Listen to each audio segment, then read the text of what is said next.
folks, Alison here, UVLT's Programs Director. Today I'm out at Zebedee Wetland in Thetford, Vermont, which is one of UVLT's 22 conservation areas with a public trail. It's beautiful here. Today we're going to be talking about ash trees. There's a small stand of ash trees on this property, so we're going to go take a look at them. We're going to learn how to identify them from their winter bark, and we're going to talk a little bit about the emerald ash borer. So come with me. All right, so let's talk about winter tree ID. I find it very hard to identify a lot of different trees in the winter. Bark is obviously one of the ways that you can ID a tree during the winter. Trees of the same age that are in the same species often look similar in their bark. Trees that are younger will often look different than the adult trees in the bark, but the bark is one really reliable way to identify a tree. The other way is the leaves and the stems. So in an ash tree, which this is, the stems are across from each other, so they are alternate. And the only trees that have alternate branches like that are ash, maples, dogwoods, and buckeyes.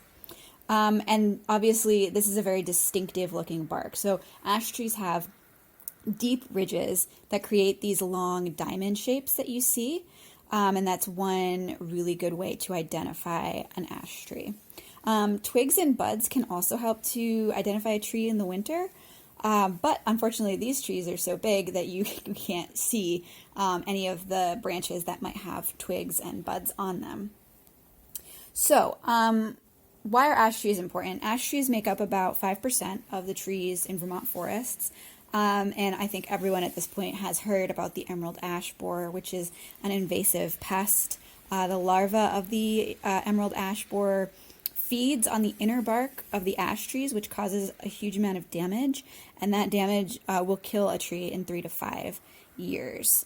Unfortunately, there isn't any control for this pest right now, and emerald ash borers have been located in Orange, Vermont, and in Plainfield, New Hampshire, putting large sections of the upper valley at risk for losing their ash trees. This ash tree is dead that we're looking at here, and so I was just looking under the bark that was already coming off to see what might be in there. Didn't see any signs of emerald ash borer, so that's good. And so emerald ash borers have been found in the area. So what can land managers do? Well, I invite you to join us for next week's Lunch and Learn. It's February 17th. It's from noon to 1 p.m. on Zoom. And Neil Lampson, who is UVLT's forester at our Old Town Farm property in Pomfret, has written a management plan to promote the regeneration of healthy ash trees in a stand of ash trees in Pomfret. So if you're interested in learning more, if you want to learn more about what you might do for ash trees on your property, or just generally more about emerald ash borers and the threat that they pose and what might be able to be done, I really suggest you click the link below and join us on Zoom for our Lunch and Learn on the 17th. All right, thanks for watching today, guys.